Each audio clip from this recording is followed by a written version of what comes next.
Following your mastectomy and or radiation, as well as lymph node dissection, you are probably going to feel that you are rounded forward, and most likely are, due to the shortening of the pectoral muscles. And over time, this can lead to scar tissue and adhesions, as well as weakness in the posterior muscles. So they're being overstretched as the front muscles are being shortened. So I want to show you how to do an isometric contraction that is going to help you with your posture. And it's very simple to do. You can do it anywhere. I took a basic hand towel, so I just folded it in half and then in half again and rolled it up to get the appropriate size.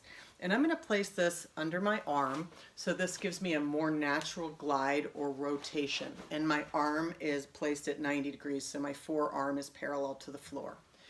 Now, as you externally rotate, let me move over a little bit, it's going to require some stretching in the chest and then muscle strengthening or concentric contraction in the back, in the rotator cuff, in the posterior muscles of your back.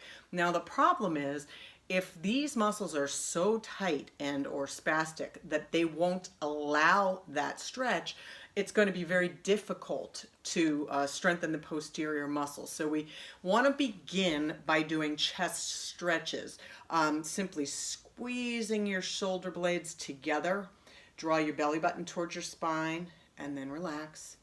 Do this a couple of times. You can also clasp your arms behind you and pull back and down, or even leaning into a door jamb. But spend some time releasing the tension in your chest wall prior to doing this exercise. Then I'm going to put that towel back here and I'm going to think about retracting. So if you notice my shoulder going backwards, I retract first. Now I focus on my back muscles as I rotate my arm to the side, and then slowly coming back in. So each time I'm going to retract and then rotate my arm. Move over a little. Okay. I retract and then rotate.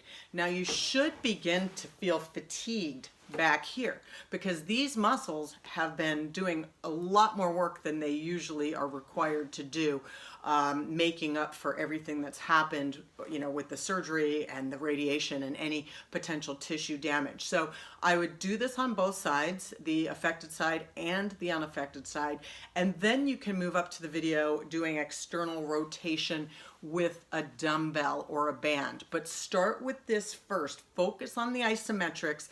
Think about breathing into your back, squeezing your shoulder blades together, and feel your chest opening up while you're doing that. And work up to 8 to 10 repetitions on each side. You shouldn't be feeling exhausted when you're done. You should just feel a sense of accomplishment. You did something.